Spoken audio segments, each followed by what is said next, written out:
मुखे बोलवी सद्गुरु बुद्धिदाता, अहं भारहा वागवी कोण माथा. जडो भावना रामदासी सदाती, नमस्कार त्या ब्रह्मचैतन्यमूर्ती. जरी जरी वणिधेनू आठवी वत्स नित्य, जननी करीत कामे बालकापासी चित्त. तदुपरी गुरुमाये लेकुराठे विप्रेम, श्री सद्गुरु रामानंद तुम्हा प्रणाम. आहे तू जननी मदीय न कळे, अज्ञान मीले करू. घाली गे मज प्रेम पाखर सदा, दूरी नको गे धरू.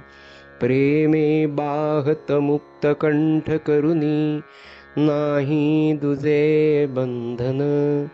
प्रल्हादा गुरुराज यानित तुम्हा, माझे असो वंदन. अधिष्ठान जेते प्रतिष्ठान देखा, तिथे जन्मला तो गुणातीत एका. तयाचे निनामे चुके जन्म वेथा, नमस्कार माझा गुरु एकनाथा. श्रीराम समर्थ.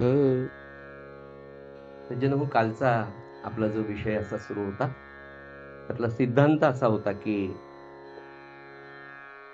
अर्धनिमिष जरी सत्संग घडला तर त्यामुळे देहबुद्धीचा भंग होतो, आणि देहबुद्धीचा भंग झाला की मनुष्य भागवत धर्मासाठी किंवा भक्ती मार्गावर चालण्यासाठी समृद्ध होतो. म्हणजे केवळ चालायला सुरुवात करत नाही, तर तो चालणार तर आहेच आहे, पण त्या क्षेत्रामध्ये, भक्तीच्या क्षेत्रात, आपल्या उपास्य देवतेच्या अगदी जवळ भगवंत, सद्गुरू, संत महात्मा त्याला घेऊन जातो. पण त्याच्यासाठीचं सूत्र त्यांनी असं सांगितलं की अर्धनिमिष म्हणजे एक निमिष म्हणजे डोळ्याची पापणी लावून वर जायला जेवढा वेळ लागतो त्याला निमिष असं म्हणतात. त्याच्या अर्धनिमिष जरी सत्संग घडला, आणि हा सत्संग खऱ्या अर्थाने ज्ञानाचा असतो, मग ते ज्ञान सद्गुरूंकडे मिळेल, तुमच्या बायकोकडून मिळेल, तुमच्या भावाकडून मिळेल, तुमच्या आईकडून मिळेल, पण घेणाऱ्याची ग्रास्पिंग पॉवर आणि सांगणाऱ्याची तळमळ आणि घेणाऱ्याची सुद्धा तळमळ हा त्यातला अत्यंत महत्वाचा मुद्दा आहे. पण अर्धनिमिष सत्संगाने काय होतं हा विषय आपला काल सुरू होता. आणि या अर्धनिमिषाच्या मध्ये काल आपण जे पाहिलं ते असं की 1498 साली राजापूर गावात, चित्रकूट जिल्ह्यात, प्रयागच्या जवळ, उत्तर प्रदेश मधली कथा आपण काल पाहत होतो. आत्माराम दुबे आणि हुलसी नावाच्या अत्यंत प्रतिष्ठित, अतिशय आचारसंपन्न ब्राह्मणाच्या घरी 12 महिन्यानंतर, म्हणजे गर्भ 12 महिने पोटात राहिल्यावर जे बालक जन्माला आलं ते रडलं तर नाहीच, आणि जन्म झाल्याबरोबर ते पहिल्यांदा फक्त राम असं म्हटलं, आणि नंतर मात्र ते जेव्हा जेव्हा बोलायचं तेव्हा फक्त रामच म्हणायचं. जन्म झाल्याबरोबर या मालकाचं वैशिष्ट्य असं होतं की 32च्या 32 दात त्याला जन्मताच होते. आणि दुसरं, जन्मल्याबरोबरच हे बालक 5 वर्षाच्या बाळासारखं अंग सदृश्य एवढं त्याचं देहयष्टी होती. तुलसीने पाहिलं, पहिला दिवस, दुसरा दिवस, तिसरा दिवस.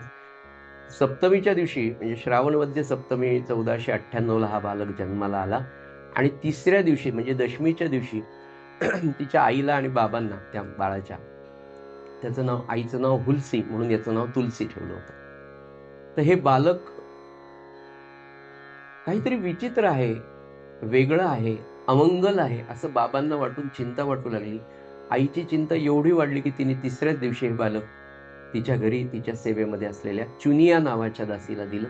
आणि चुनियानी तिला नुसतंच दिलं नाही तर सांगितलं की या बाळाला घेऊन तू इथे राहूच नको, तुझ्या सासरी तू गावाला घेऊन जा. चुनियानी ते ऐकलं. यथावकाश तिला ती काही संपत्ती पण दिली म्हणून ती गेली. आणि त्या बाळाला त्या चुनिया नावाच्या दासीने पुढची 5 वर्ष अत्यंतिक प्रेमाने वाढवलं. पण सज्जनो, ज्या दिवशी हे बाळ आईला सोडून गेलं त्याच्या दुसऱ्या दिवशी आईने देह ठेवलं. 5 वर्षाचं बाळ चुनियाने सांभाळलं. 5 वर्षाचं बाळ होत होतं चुनिया सुद्धा मृत्यू पावली आणि तिच्या घरी दुसरं कोणीच नव्हतं. 5 वर्षाचं हे बाळ अनाथ झालं आणि अनाथ झालेलं हे बाळ, तुलसी बाळ, त्या गावामध्ये दारोदार अन्नासाठी भिक्षा मागू लागलं. आणि भिक्षा मागत असताना जगज्जननी पार्वती मातेला शंकराने सांगितलं, हे लेकरू तुझं आहे, ते दारोदार फिरतंय, त्याच्याकडे पहा. म्हणून साक्षात पार्वती एका ब्राह्मण स्त्रीचं रूप घेऊन त्याच्या जवळ आली आणि रोज योग्य वेळेला त्याला जवळ घेऊन त्या 5 वर्षाच्या बाळाला स्वतःच्या हाताने भरवू लागली. भगवान शंकराच्या प्रेरणेने नरहरायानंद स्वामी नावाचे एक स्वामी होते. त्यांनी या बालकाचा शोध घेतला. शोध घेऊन त्याचा व्रतबंध केला आणि व्रतबंध म्हणजे ज्या दिवशी झाली त्यावेळेला गुरुजींनी त्याला गायत्री मंत्र सांगायच्या आधीच विधी झाल्याबरोबर त्यांनी संपूर्ण गायत्री मंत्र या तुलसीनी स्पष्टपणे म्हणून दाखवला. अत्यंत बुद्धिमान होता. पुढे नरहर स्वामींनी त्याला आपल्या जवळ केलं आणि सोरा नावाचं एक गाव होतं, तिथे त्याला ते घेऊन गेले. पुढे 15 वर्ष स्वामींनी त्याला वेद आणि वेदांगाचे वेगवेगळे विषय शिकवले. तुलसीचं वैशिष्ट्य सज्जन असं होतं की अत्यंत बुद्धिमान होता. गुरुजींनी सांगायचाच उशीर, गुरुजीच्या मुखातून बाहेर पडलेला प्रत्येक शब्द तुलसीनी त्याच वेळेला ग्रहण करावा आणि त्याची ग्रहण शक्ती इतकी दांडगी होती की त्यांनी एकदा ऐकलं की त्याच्या मुखोद्गत होऊन जायचं. अशा तीव्र कुशाग्र बुद्धिमत्तेचा हा मुलगा त्यांनी पाहिला आणि एक दिवस त्याला त्यांनी काशीमध्ये नेलं आणि तिथे नरसिंह स्वामींनी नरहर स्वामी म्हणून जे होते त्यांनी याला रामकथा ऐकवली.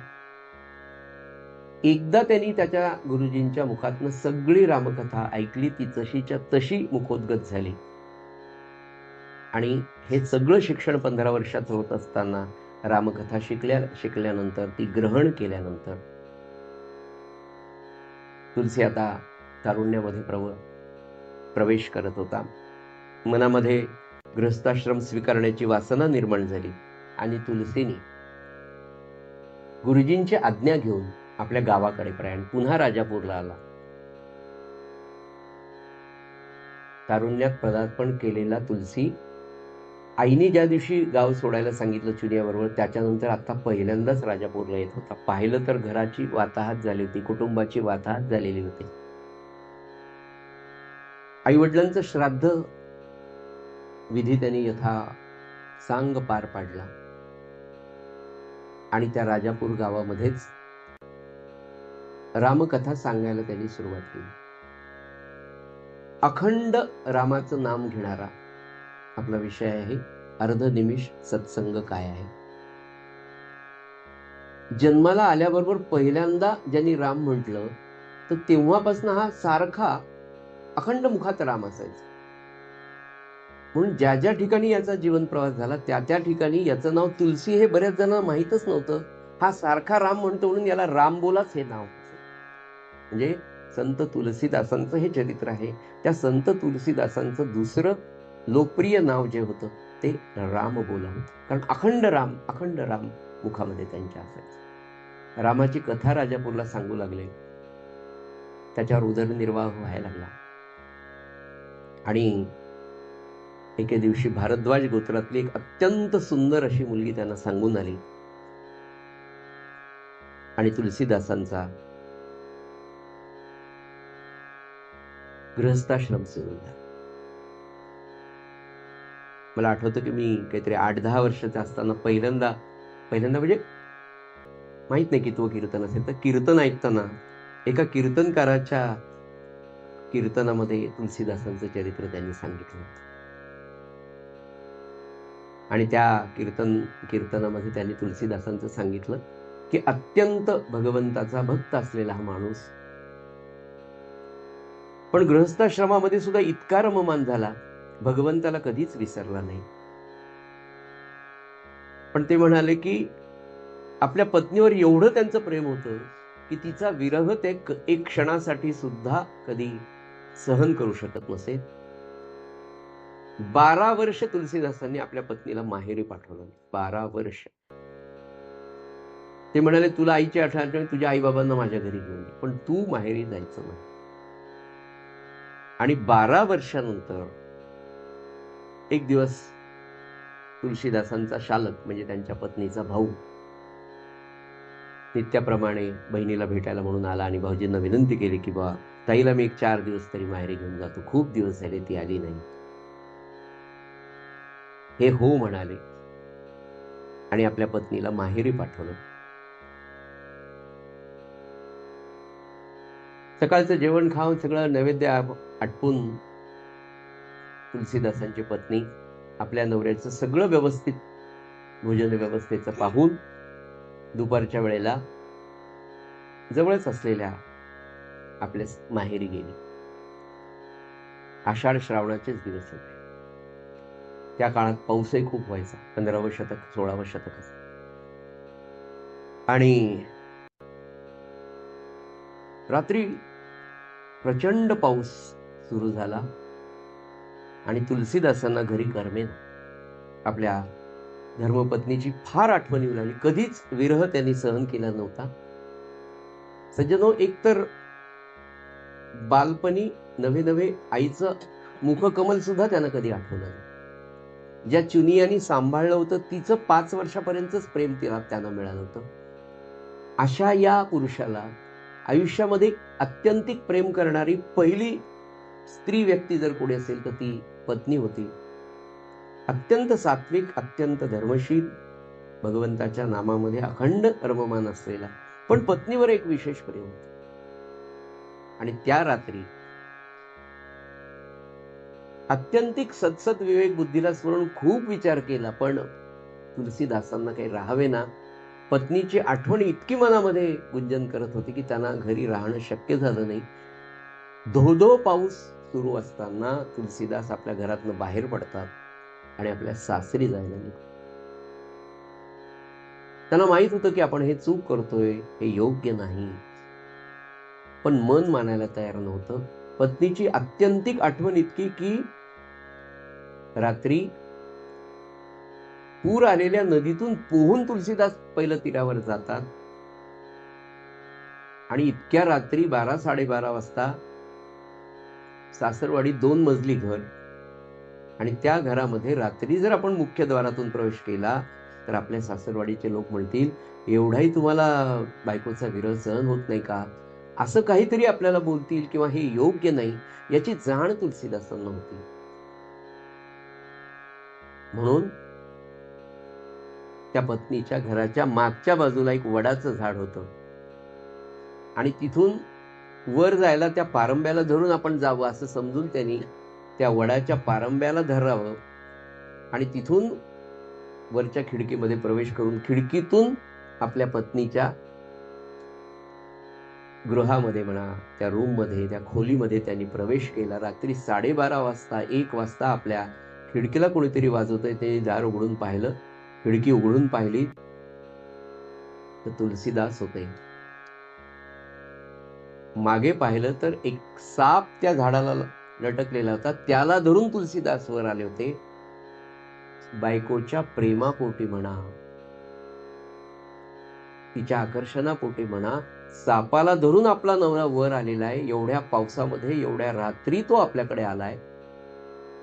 सज्जनो, 12 वर्षाचा गृहस्थाश्रम या सहधर्मचारिणी बरोबर त्यांनी केलेला आहे. आत आल्याबरोबर तुलसीदासांची पत्नी फक्त 2 वाक्य त्यांना बोलते. अर्ध निमिषाचा सत्संग जो काय तो इथे आहे. ती पत्नी म्हणते तुलसीदासांना, या हाडामासांच्या देहावर एवढं प्रेम आणि एवढी आसक्ती तुम्हाला आहे, याच्या अर्ध जरी प्रेम त्या भगवंतावर केलं तर तुम्ही उद्धरून जा. एवढेच 2 वाक्य तुलसीदासांची पत्नी त्यांना म्हणते आणि तुलसीदासांना पश्चाताप होतो किंवा ज्ञानाची प्राप्ती होते असं आपण म्हणू. त्या क्षणी तुलसीदास एक क्षणभरही तिथे थांबत नाही. त्याच खिडकीतून पुन्हा खाली जातात आणि तिथून तुलसीदास प्रयागला येतात.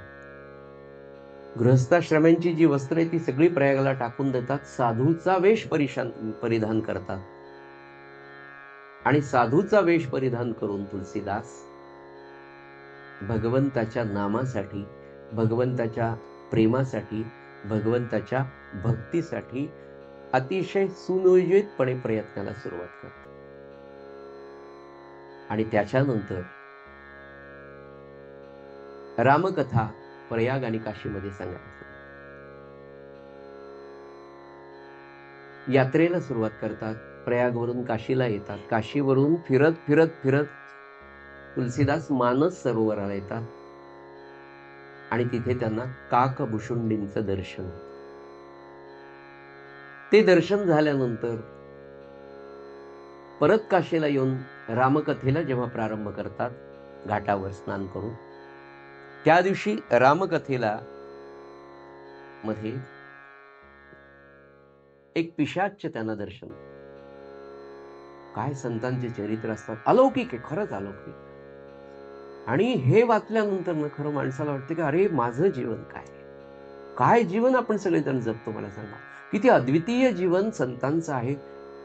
कोणत्या तरी जन्मात त्यांनी अखंड पुण्य केलेलं असेल, किती पुण्याचा संचय झाला असेल की असं दिव्य जीवन संतांना प्राप्त होतं. आणि ते त्या रामकथेमध्ये ते पिशाच्च त्यांना प्रसन्न होतं आणि ते त्यांना हनुमंताचा पत्ता सांगतात. ते पिशाच्च त्या सांगितलेल्या पत्त्याप्रमाणे तुलसीदास हनुमंताचा शोध घेतात आणि मारुतीरायांचं त्यांना दर्शन होतं. त्या मारुतीरायाला प्रार्थना करतात की मला रामचंद्राचं दर्शन व्हावं अशी इच्छा आहे रे. तर ते म्हणाले नक्की होईल बाळा तुला, तू चित्रकूटाला जा म्हणाले. मारुतीरायाच्या सांगण्याने तुलसीदास चित्रकूटावर जातात. चित्रकूट घाटावर जाऊन स्नान करतात आणि रामकथेला प्रारंभ करतात. रामकथा झाली, भगवंताचं नामस्मरण सुरू असतं आणि घाटावरून दोन सुंदर युवक घोड्यावरून धनुष्यधारी असलेले असे समोरून जातात. ते इतके सुंदर असतात, एवढे सुंदर असतात की तुलसीदास त्यांना पाहण्यातच रमून जातात. आणि ते दोनही घोडेस्वार, ते दोन सुंदर युवक धनुष्यधारी समोरून निघून जातात. पुनश्च हनुमंत त्यांना येऊन सांगतात, अरे तुला भगवंताचं दर्शन झालं, कळलं का?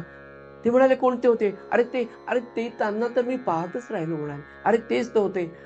अत्यंतिक तुलसीदासांना वाईट वाटतं आणि ते पुन्हा हनुमंताला हट्ट करतात की मला पुन्हा त्यांचं दर्शन, मला नाही कळालं, आता मला त्यांचं दर्शन कसं होईल? ते म्हणाले होईल, नाराज होऊ नकोस. आणि पुन्हा दुसऱ्या दिवशी काय म्हणजे भगवंत कशी योजना करतो. भगवंत सगळ्यांसाठी प्रयत्न करतात बरं. फक्त आपली, मी काय म्हटलं माहिती का, आपला मोबाईल चार्ज नाही, पटकन सांगायचं, आपला मोबाईल चार्जच नाही तर कसे काय येतील हो. सिम कार्ड मध्ये आपण ते काय म्हणतो ते पैसे टाकलेलेच नसेल तर कॉल कसा येईल, आणि चार्ज नसेल तर तुम्हाला दिसेल कसं. हे जितकं टेक्नॉलॉजीने आपल्याला समजेल, अहो तीच टेक्नॉलॉजी भारतीयांकडे पहिल्यापासून अंतर्गत आहे. आपला मोबाईल चार्ज नाही, तो सारखी मदत तयार करायला आहे. पुन्हा दुसरा दिवस उगवला, पुन्हा चित्रकूटाच्या त्या घाटावर तुलसीदास रामरायाच्या पूजेसाठी चंदन उभारत असतात.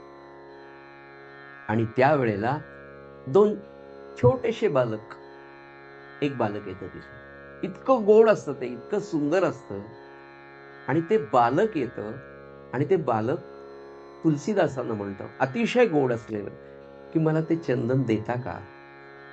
आणि त्यावेळेला मारुतीराय लक्षात येतं की आता पुन्हा तुलसीदास चुकू शकतील, याच्या प्रेमात तुलसीदास पडतील, पुन्हा यांना भ्रम निर्माण होईल आणि पुन्हा यांना रामाचं दर्शन घडूनही लक्षात येणार नाही. हे हनुमंताच्या लक्षात येतं. मग आता हनुमंतांना तिथे प्रगट व्हायचं म्हणजे पुन्हा हनुमंताला प्रश्नच आला. मग हनुमंत तिथे एका छोट्या शुकाचं म्हणजे पोपटाचं रूप घेतात आणि पोपट होऊन तिथे मारुतीराय येतात. हे सगळं तुलसीदासांच्या चरित्रामध्ये सांगितलेलं बरं. आपण गीता प्रेसचं तुलसी रामायण मराठीमध्ये आहे. कोणाकडे नसेल तर माझ्याकडून घेऊन जा, पुन्हा परत आणून द्या, पण घेऊन जा. खूप सुंदर चरित्र आहे. नाही होत असं, म्हणजे मला काय माहिती. नर्मदा काठेवरचं एक, नर्मदेवरचं एक, सुहास लेमनचं एक इतकं सुंदर पुस्तक, गोळवलकर गुरुजींचं एक अतिशय अप्रकाशित, म्हणजे पुन्हा पुन्हा प्रकाशित न झालेलं पुस्तक आहे. अतिशय प्रेमाने एका विद्यार्थ्याला दिलं. तो म्हणला, सर मी पुण्याला गेलो. म्हटलं पुण्याच्या घरात पाय. म्हणला तिथे नाही, आता तिथे नाही, बाजारात अवेलेबल. असं मला ते सांगायचं नाही. खूप सुंदर चरित्र आहे. सगळं सांगणार नाही, संपतच आलंय.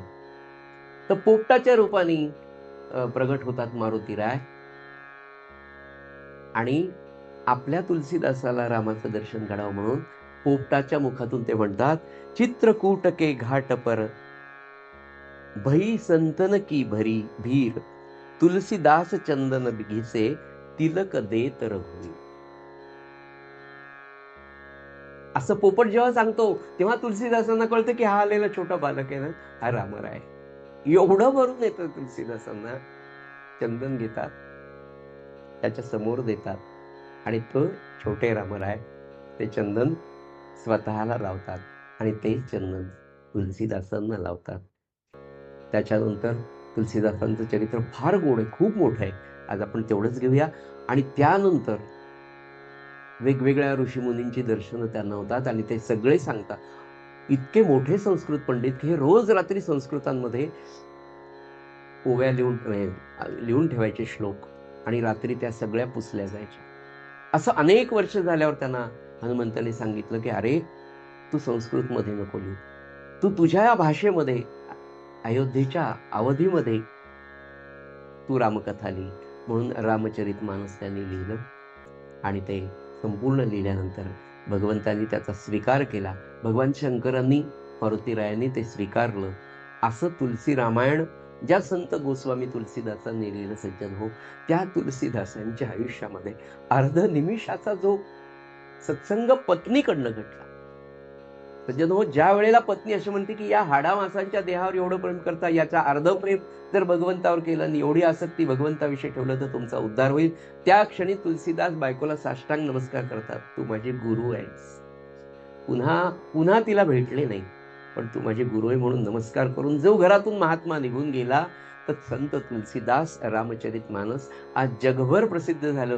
त्याचं कारण जर सज्जन हो काही असेल तर अर्ध निमिष. नाथ महाराज म्हणतात की अर्ध निमिषाचा जर तुम्हाला सत्संग घडला तर देहबुद्धीचा नाश होतो आणि देहबुद्धीच्या नाशानंतर मनुष्य परमार्थ मार्गामध्ये चालायला सुरुवात करत नाही सज्जन हो. तर परमार्थ मार्गाचा सर्वोच्च अधिकारी कसा होऊ शकतो हे या निमित्ताने आठवलं म्हणून तुमच्या पुढे सादर केलं. श्रीराम. भाग्यवान साधक जो असतो ना, तो सत्संगतीचं महात्म्य खरंच जाणतो. आणि आपण खरंच सगळे भाग्यवान आहोत या बाबतीमध्ये की आपल्याला ते कळतंय. प्रपंचामध्ये आपल्याकडे नाना प्रकारचे विकार, नाना प्रकारच्या वासना नित्य तुमच्या माझ्या मनामध्ये वय कितीही होऊ द्या आणि कितीही वेळा पुरणाची पोळी बेसनाचे लाडू खाऊ द्या, पुन्हा त्याची आठवण नित्य आपल्याला होत असते. हे मन किती मागे मागे पुढे पुढे सारखं माणसाला करत असतं आणि एका परमार्थाच्या एका वेगळ्या अवस्थेला माणूस पोहोचतो आणि पुन्हा खाली येतो, पुन्हा वर जातो, पुन्हा एक जातो. कळतंय बरं आपल्याला की नाही, आपलं मन इकडे चाललंय, हे योग्य नाही. ह्या सगळ्या वासना जर कंट्रोल करायच्या असेल तर नित्य सत्संगाची फार गरज आहे.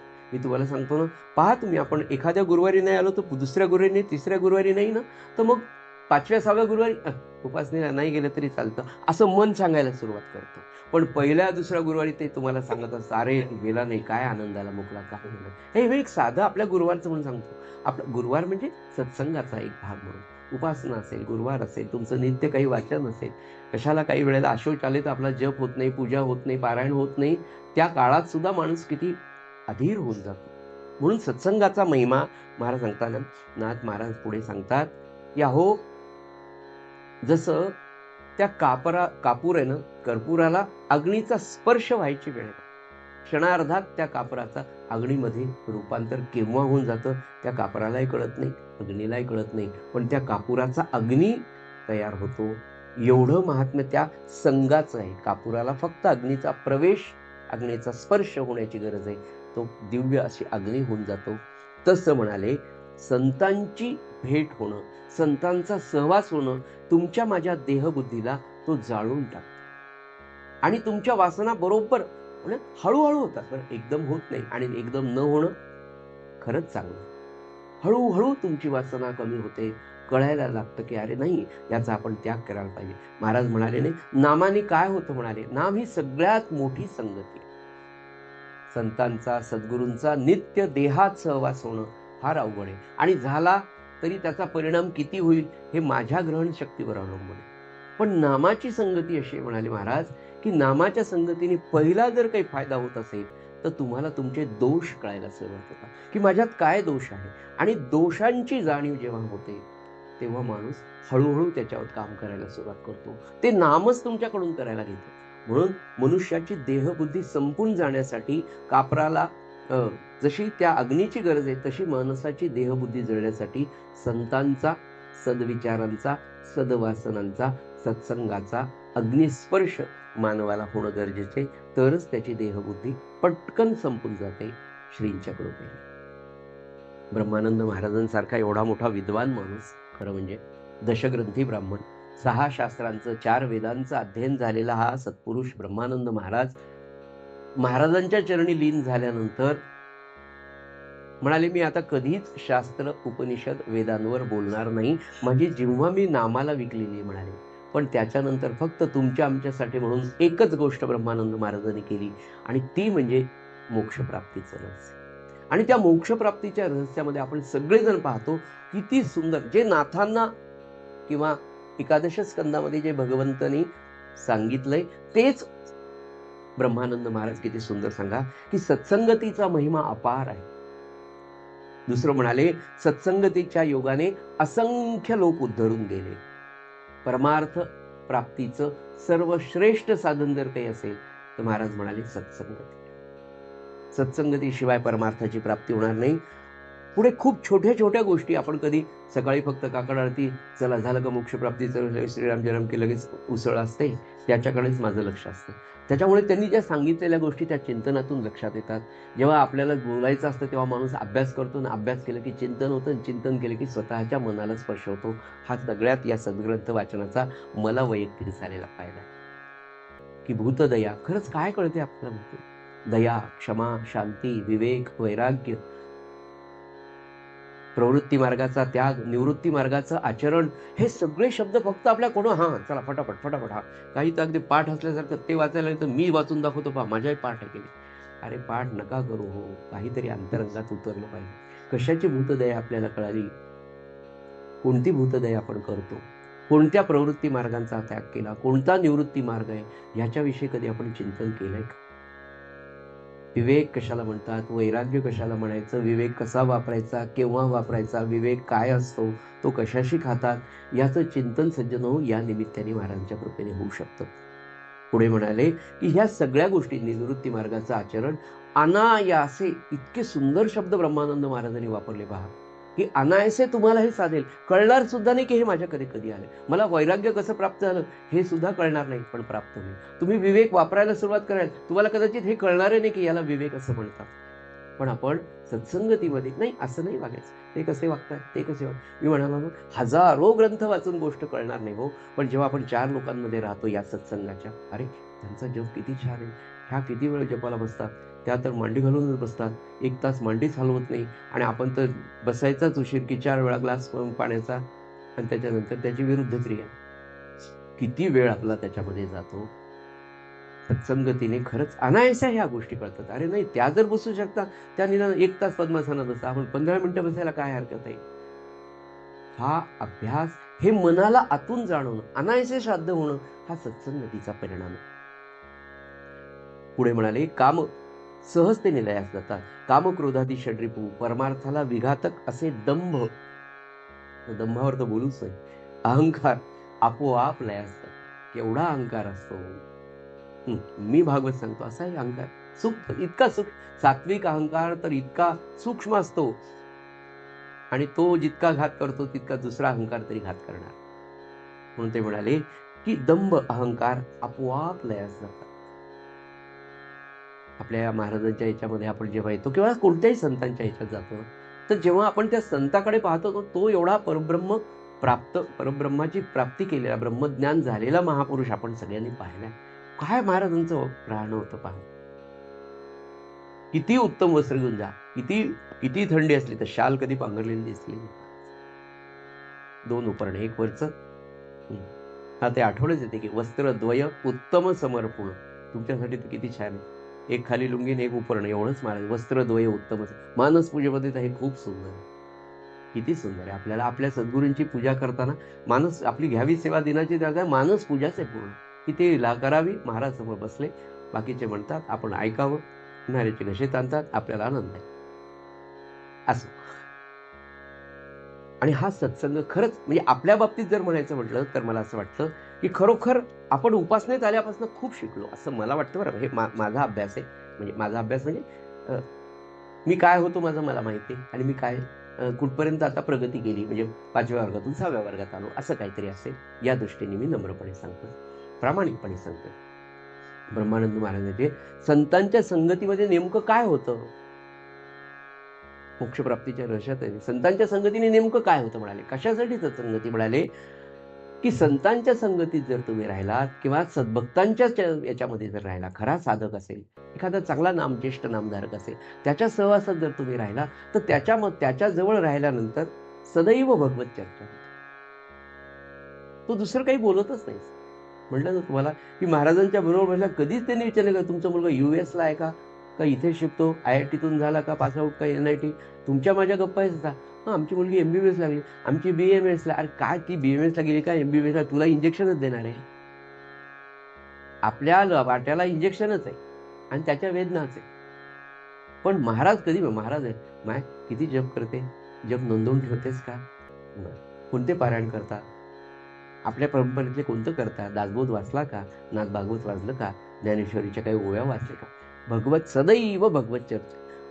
महाराजांच्या सेवेमध्ये असलेले सेवेकरी सांगायचे की महाराज इतक्या सुंदर गोष्टी समर्थांच्या, ब्रह्मचैतन्य महाराजांच्या, रामानंद महाराजांच्या सांगायचे की दुसरा विषयच नसायचा म्हणाले, नाम कसं घ्यावं. आणि जे जे सेवेकरी त्यांच्या सहवासात राहिले, त्या सेवेकऱ्यांच्या सहवासात आपल्याला राहायला मिळालं, हे सुद्धा महाराजांची केवढी आपल्यावर कृपा आहे. आणि त्यांनी अगदी मोकळेपणाने सांगितलं. काही काही सेवेकरी ते एवढे प्रामाणिक होते की खरंच म्हणाले, महाराजनी एवढं प्रेम केलं आणि एवढं स्वतःला झाकून घेतलं होतं म्हणाले की ते महाराज आहे हे सुद्धा मला खूप वर्षापर्यंत कळलंच नाही म्हणाले. आणि म्हणून गाईच्या आचळाजवळ गोचिडे राहतं म्हणाले, तर त्या गोचिड्याने दूध कधी प्राशन केलं नाही, तसं आमचं झालं की काय, असं ते म्हणायचे. खरं म्हणजे त्यांना खूप साधलं होतं, कारण ते परब्रह्माच्या सहवासात राहिल्यावर त्यांना मोक्ष मिळणार नाही किंवा त्यांचा उद्धार होणार नाही, हे कसं शक्य. म्हणून सदैव भगवत चर्चा, भगवत गुणसंकीर्तन, रामनामस्मरण आणि सदुपदेश संतांच्या बरोबर चालत असल्यामुळे त्यांच्या सान्निध्यात राहणाऱ्याच्या कानी सहजतेने ते सगळं पडतं. आणि त्याच्यामुळे काय होतं, हे सगळं सारखं कानावर पडल्याने काय होतं, तर ऐकणाऱ्याचं चित्त, ब्रह्मानंद महाराज म्हणाले, शुद्ध होतं. आता चित्त शुद्ध होणं याच्यासाठी मी आपल्या महाराजांनी प्रवचनात सुद्धा एक विषय सांगितलं की रोज तुम्ही त्या तुमच्या केलेल्या कर्मांचा पाढा, प्रगती पुस्तक संध्याकाळी महाराजांच्या समोर झोपताना विचार करायचा. नवे महाराजांसमोर उभं राहायचं, सांगायचं की महाराज आज नामस्मरणासाठी मी इतका वेळ घातला, निंदेसाठी इतका घातला, ऑफिसच्या कामासाठी इतका घातला, ऑफिसच्या कामात इतक्या वेळ, भगवंताच्या चर्चा इतकीच मी केली. याचा रोज पाढा तुम्ही 3 महिने म्हणजे 90 दिवस करा. महाराज म्हणाले, या 90 दिवसात जर तुम्ही प्रामाणिकपणे हे सांगत गेला तर या 90 दिवसाच्या आतच तुमची बुद्धी पालटायला सुरुवात होते आणि हळूहळू तुम्ही चित्त शुद्धीकरणाकडे जाता. नवे महाराज म्हणाले 3 महिन्यामध्ये चित्त शुद्ध होऊ शकतं. पण त्याही पेक्षा हे तर कराच करा, पण हे करण्यासाठी सुद्धा बुद्धी होण्याचं कारण सत्संगतीमध्ये आहे. आणि चित्त शुद्ध होणं हे मानवी जीवनाचं सगळ्यात मोठं कर्तव्य आहे. किंवा चित्त शुद्ध झालं तरच आपलं जीवन सार्थकी लागलं असं म्हणावं. एका संतांच्या जीवनचरित्रात त्यांनी इतके स्पष्ट आदेश दिले की उपासनेची लाज वाटू देऊ नका, नामस्मरणाशिवाय राहू नका, देह उपभोगासाठी केवळ वापरू नका, केवळ उपभोगासाठी देह वापरू नका, केवळ जीवन प्रपंचासाठी वाहू नका. आणि शेवटचं वाक्य त्यांनी सांगितलं, ब्रह्मज्ञान झाल्याशिवाय मरू नका. रामानंद महाराज सांगितले, ब्रह्मज्ञान झाल्याशिवाय मरू नका, देह उपभोगासाठी वापरू नका, आयुष्य प्रपंचासाठी घालवू नका, उपासनेची लाज वाटू देऊ नका आणि ब्रह्मज्ञान झाल्याशिवाय मरू नका. एवढा मोठा सत्संगाचा आव्हान. एक विचार जरी यातला आपल्या आयुष्यात किंवा हृदयावर कोरला गेला आणि त्याच्यावर रोज थोडं थोडं काम करायचं आपण जर सज्जन सुरुवात केली तर महाराजांच्या कृपेने नाथ महाराज म्हणतात तसं या सत्संगाचं महात्म्य भागवत धर्मामध्ये भक्तिशास्त्रामध्ये विशेष आहे. पुढे म्हणाले, आता भागवत धर्माची व्याख्या नाथ महाराज आपल्याला सांगतायत. भगवंताचा विसर हे सगळ्यात मुख्य कारण आपल्या जीवनामध्ये दुःख प्राप्तीचं आहे.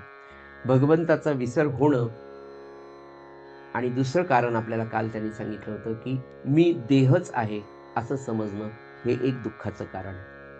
म्हणजे तू स्वतः भगवंताचा अवतार नव्हे, तू भगवंताचा अंश आहे हे तुला न कळता तू या देहाला मी देहच आहे असं समजून वागतो, ते मूळ दुःखाचं कारण आहे. आपण भगवंताचे असून त्या भगवंताला आपण विसरतो आणि प्रपंचामध्ये नको त्या सगळ्या भानगडी करत बसतो. त्यामुळे आपण मानवी जीवनामध्ये भगवंताशी तादात्म्य व्हायला पाहिजे. ते तादात्म्य आपण भगवंताशी न होता आपण देहाशी तादात्म्य पावलो आणि या देह मग मी हा, मग मी आमका, मग मी ही बायको, हा नवरा, हे लेकरं, हे मुलगी, मी जावाई, तुम्ही सासरे, या माझं माझं माझं माझं याचं इतकं मोठं वर्तुळ तयार होतं की ज्या भगवंतानी मला निर्माण केलं, ज्यांनी हा उत्तम देह मला दिला, त्याची आठवण तर राहतच नाही, पण त्याच्याशी तादात्म्य होणं हा तर फार दूरचा प्रश्न निर्माण होतो. बघ, या देहाशी तुम्ही तादात्म्य पावलात ते दुःखाचं मूळ कारण आहे. आणि दुसरं म्हणाले, मन आणि इंद्रिय हे देहातून सुख घेण्याचा सारखा प्रयत्न करतात. मनुष्य आपल्या मनाला, आपल्या इंद्रियांना आवरू शकत नाही. ही सगळ्यात मोठी अडचण मानवी देहाची आहे, मानवी मनाची पण आहे. बघा कसं होतं की बागेमध्ये तुम्ही गेलात किंवा जाता येता कुठेतरी एखादी सुंदर फूल पाहिलं, एखादी सुंदर वस्तू पाहिली, एखादी गाडी पाहिली की ती मला लगेच तिच्याविषयी मला मोह निर्माण होतो आणि ती माझी असावी, ती मला प्राप्त व्हावी याच्या चिंतनाला सुरुवात होते. मन हे चिंतन सुरू करतं आणि इंद्रिय त्याच्याकडे नेहमी धाव घेतात. ती गोष्ट तुम्हाला प्राप्त होत नाही आणि ती प्राप्त न झाल्यामुळे दुःखाची सुरुवात तुमच्या मानवी जीवनामध्ये सुरुवात होते. मग ती न मिळाली तर रात्रभर त्याचं चिंतन आहे की ती गाडी मला मिळाली नाही, ती गाडी. एक वस्तू म्हणून आपण विचार करूया, ती जोपर्यंत तुम्हाला मिळत नाही तोपर्यंत तुम्ही दुःखी असता. ती प्राप्त झाली, तिचा उपभोग तुम्ही त्या घेतला, 2-4 दिवस, 15 दिवस, 20 दिवस काय झालं, त्यातूनही मन विटून जातं. पुन्हा तो दुःखाच्या खाईत पडतो. पुनश्च धर्मशास्त्र असं सांगतं की ज्या ज्या दृश्यातल्या गोष्टी आहेत त्या सगळ्या अशाश्वत आहेत. त्या अशाश्वत असल्यामुळे त्याच्यापासून कायमचं सुख तुम्हाला कधीच मिळणार नाही. आणि म्हणून महाराज म्हणाले की शाश्वत सुख देणारी एकच वस्तू या जगामध्ये एकच आहे, ती म्हणजे भगवंत. त्या शाश्वताला धरून तुम्ही राहा, तुम्ही कधीच दुःखी होणार नाही. अशाश्वतल्या हजार नाही लक्ष गोष्टी तुम्ही जवळ घ्या, पण त्याच्यातून एक, महाराज म्हणाले ना, एक गोष्ट आणण्यामध्ये दुःखाची सुरुवात आहे आणि दुसरी गोष्ट त्याच्यातच नवीन गोष्ट आणण्याची निर्मिती आहे. म्हणजे पुन्हा अशाश्वताकडे आपण सारखं जात असतो. याचं मूळ कारण जर काही असेल तर मन आणि इंद्रिय. पुन्हा म्हणाले की या इंद्रियांमुळे, या देहामुळे, या मनाच्या धावेमुळे मनाने एक घट्ट संकल्प केलेला आहे. हे पुढे आता ते असं म्हणतात नाथ महाराज की या दुःखाचं मूळ कारण जर काही असेल तर तुम्ही स्वतः केलेला संकल्प आहे. वामनराव पैंचं एक वाक्य आहे, तूच तुझ्या जीवनाचा शिल्पकार, असं एक वामनराव पैंचं वाक्य. कोणता संकल्प आहे तर म्हणाले तुम्हीच ठरवलंय की मी देह आहे. हा जो संकल्प आहे हा तुमचा शत्रू आहे म्हणाले. या संकल्पामुळे तुम्ही आयुष्यभर त्याच फेऱ्यामध्ये अडकून राहिल्यात, मी माझं. आणि हे सगळं होता होता आपला विषय जो चालू आहे याचं उत्तर जे 9 आर्षद आहेत त्यातला पहिला अत्यंत परमज्ञानी कवी, हा कवी तुम्हाला उत्तर देतो. तो म्हणतो, मी आणि माझं हे सगळं भगवंताचं आहे. ही जाणीव उत्पन्न करावी, हा अभ्यास नित्य करावा. आणि ही जाणीव उत्पन्न करणं म्हणजे भागवत धर्माचं आचरण करणं. सगळ्यात क्षेमाचं, सगळ्यात आनंद देणारं जर काही असेल तर मी माझं हे सगळं सोडून देऊन, मी आणि माझ्यासह सगळं हे भगवंताचं आहे, याचं सोपं भाषांतर महाराज असं सांगतात की तुम्ही तुमचा प्रपंच रामाचा म्हणून, मी म्हणून कराल तर तुम्ही दुःखी व्हाल, रामाचं म्हणून कराल तर तुम्ही सुखी व्हाल. मी करता दुःखी होसी, राम म्हणता सुखी राहशी. हा जो महाराजांचा संदेश आहे की हा प्रपंच माझा नाहीच आहे. महाराज फक्त मी तर म्हटलं ना, दास्यत्व इतकं छान आहे, जबाबदारी तुमची काहीच नाही. हा संसार त्यांचा आहे, त्यांच्या समोर आपण मी म्हटलं ना की सद्गुरू ब्रह्मचैतन्य महाराज असतील, सद्गुरू प्रल्हाद महाराज असतील, यांचं संपूर्ण आयुष्य घरामध्ये गेलंच नाही. थोरले महाराज म्हणाले की या रामाला मी इथे बसवलं आणि हे दुकान मांडलं. तद्वतच सद्गुरू ब्रह्मचैतन्य महाराजांच्या आदेशानुसार सद्गुरू प्रल्हाद महाराजांनी रामानंद महाराजांच्या पादुकांची आणि मूर्तीची स्थापना खेरड्यामध्ये केली. त्याच्या आधी गृहत्याग केला, गृहदान केलं आणि संपूर्ण आयुष्यभर रामानंद महाराजांना समोर ठेवून त्याच्या बाजूच्या त्या मंदिरामध्ये पूज्य जिजीमाय आणि महाराज आयुष्यभर राहिले. त्यांना साक्षी ठेवून त्यांनी एवढा त्यांचा पारमार्थिक प्रपंच केला. तो जर एवढा फोफावला तर तुमचा माझ्या दोघा नवरा बायकोचा आणि 2 लेकरांचा प्रपंच त्यांच्या साक्षीला ठेवून करण्याची किती उत्तम संधी महाराजांनी आपल्याला दिली. की महाराज आहेत, आपणही तसंच राहावं की हे त्यांचं घर आहे, हे त्यांचं मंदिर आहे, त्यांचं नाव तर आपण दिलेलंच आहे. आता काय करायचं? आता फक्त त्यांना सांगून सगळी कर्तव्य करायची. दादासाहेब आलेत त्यांना कॉफी द्या, अमके आले त्यांना चहा द्या, ते मागतील ते द्यायचं, बस आपण राहायचं.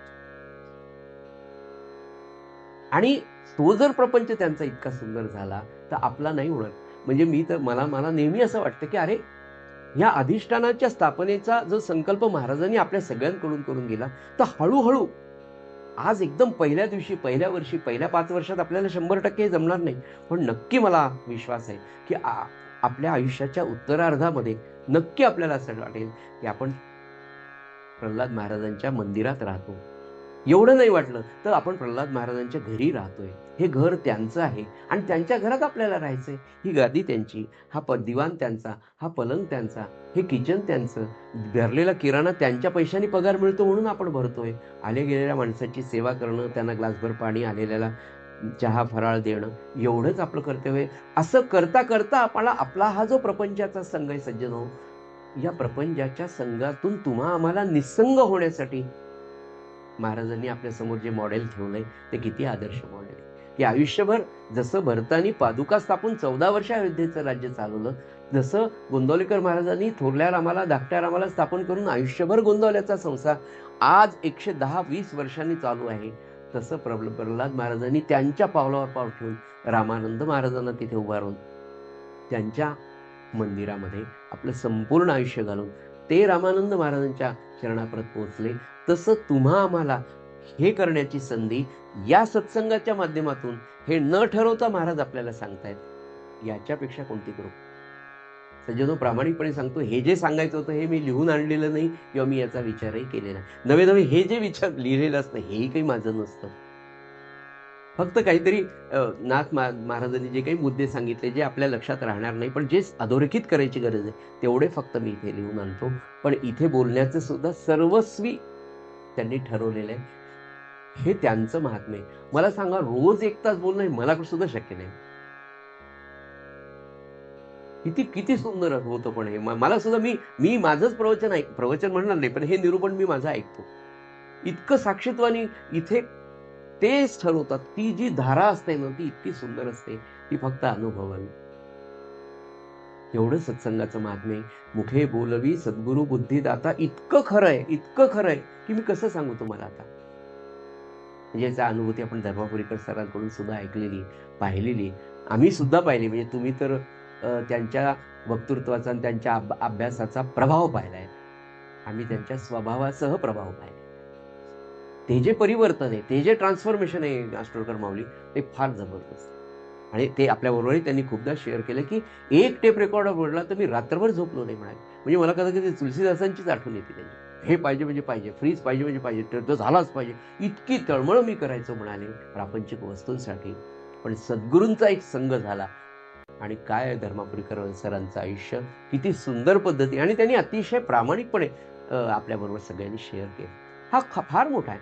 फार मोठा अनुभव तुम्हा आम्हाला सत्संगतीचा पाहायला मिळाला. पुढे म्हणाले,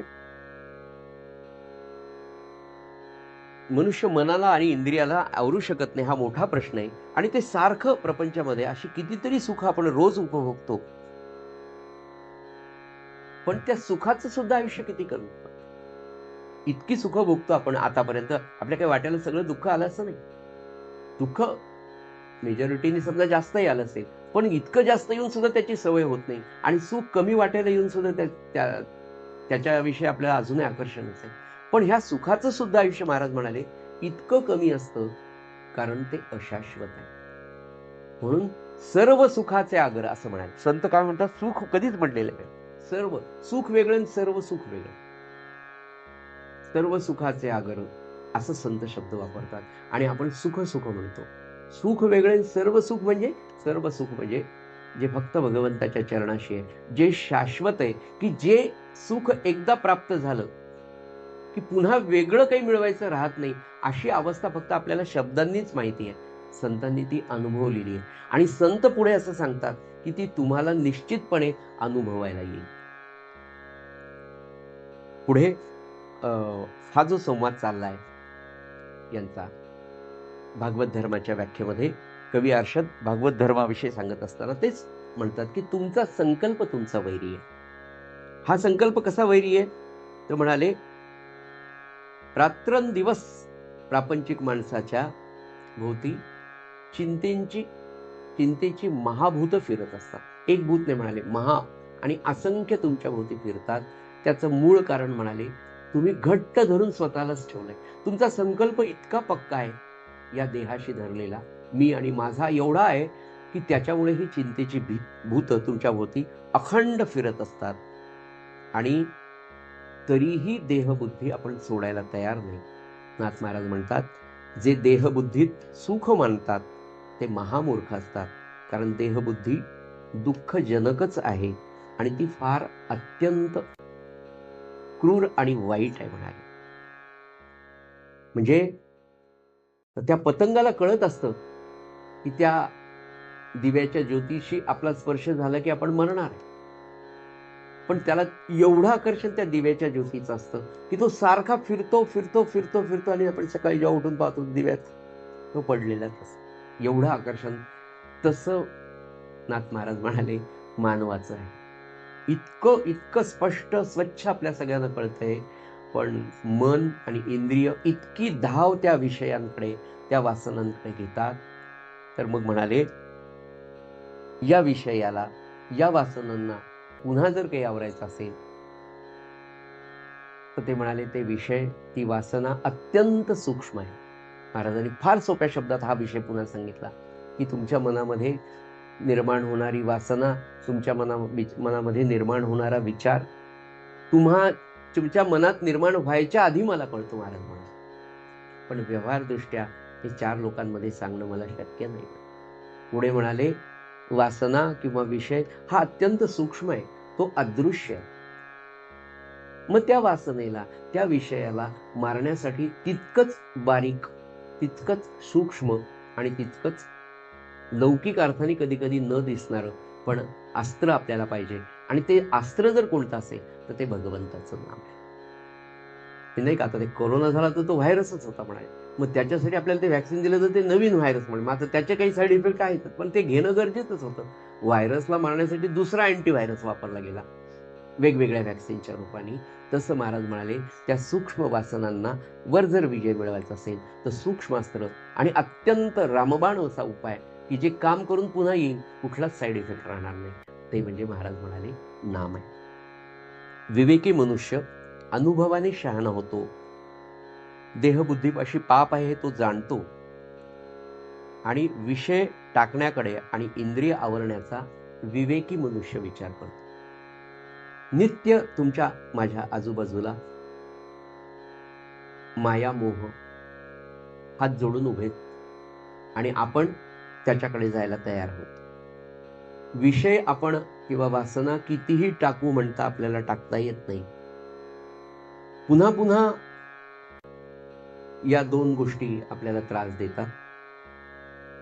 आपली नित्याची वैयक्तिक अशी तक्रार आहे की जप होत नाही, जप होत नाही. आपण खूप ठरवतो, म्हणजे अगदी मनापासून वाटतं की आता नाही, हे सगळे एवढे कामं आठवले की आज बरोबर 3 ते 5 मस्त जपाला बसायचं. आता कोणी आलं, फोनही उचलायचा नाही, काही आपण स्विच ऑफही करून ठेवतो. जपाला बसतो आणि बसल्यावर 2 माळा 3 माळाही होत नाही. माझा अनुभव होता. इतक्या वेगवेगळ्या कामांची आठवण सुरू होते. अरे ते राहिलं, ते राहिलं, ते राहिलं. काहीच कारण नसतं बरं ते तेव्हा आठवायचे. आणि बस एक 10 माळा होत नाही तर लगेच कागद पेन घेऊन आपण बसतो. राहिलेल्या कामाची लिस्ट म्हणा, काय त्या कामाच्या दृष्टीने विचार करायचा असतो. मन एकाग्र करायचा प्रयत्न करतो, इंद्रिय एकाग्र करून त्यांना शांत करायचा प्रयत्न करतो, पण सज्जनो हे होत नाही. मग आता काय करावं? भागवत धर्म किंवा भक्तिशास्त्र असं काय सांगतं की आता काय तुम्ही करणार? तुमचा प्रयत्न आहे, तुमची तळमळ आहे. अशा वेळेला महाराज असं म्हणतात, अनन्य भावाने आपल्या सद्गुरूंना, आपल्या उपास्य देवतेला शरण जा. शरण जाऊन ती भीक मागावी, प्रार्थना करावी. सज्जनो, प्रार्थनेमध्ये फार वेगळी शक्ती. फक्त ती प्रार्थना तळमळीने अंतःकरणापासून व्हावी की महाराज, माझा हा प्रयत्न सुरू आहे, माझी शक्ती कमी पडते, आता तुम्ही लक्ष घाला.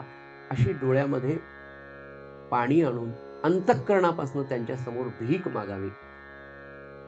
म्हणून आपल्या त्या पदामध्ये भिकारी हा आता विन्मुख न जाय. ते विन्मुख जाऊच देत नाही.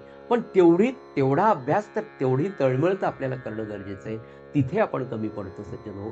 तेव्हा नाथ महाराज म्हणतात की सत्संगाने भागवत धर्मासाठी फार मोठं कार्य करतात. सत्संग हा भक्तिशास्त्रात एक फार मोठा आधार आहे म्हणाले. आणि या प्रार्थनेने सद्गुरूला अनन्य भावाने शरण गेल्याने साधकाचं, भक्ताचं काम भगवंत अतिशय सहजतेने करतो. पण सज्जनो, तुमचा माझा अनुभव आहे की रडल्याशिवाय आई सुद्धा बालपणी पाजत नव्हती. भगवंत सुद्धा इतक्या सहजतेने, महाराज म्हणायचे ना, परमार्थ फार सोपा नाहीये बरं, फार सोपा नाहीये. अहो, प्रपंचासारखी गोष्ट जर तुम्हाला अभ्यास करून करावं लागते, तर परमार्थ विना अभ्यासाचा किंवा विना परीक्षेचा कसा चालेल? 25-26 वर्ष आपण डिग्र्या घेतो आणि मग त्याच्या भरोश्यावर लाखोच्या रांगेत उभं राहून एखादी नोकरी मिळते. पोट भरू विद्या असते ती, पण ती आवश्यक आहे. त्याच्यासाठी 25 वर्ष घालतो. मग परमार्थासाठी 5-6 वर्षातच आपल्याला यश मिळेल, ही अपेक्षा आपली चुकीची आहे. असो, झालेली सेवा सद्गुरूंच्या चरणी आपण अर्पण करूया आणि आपली नित्याची प्रार्थना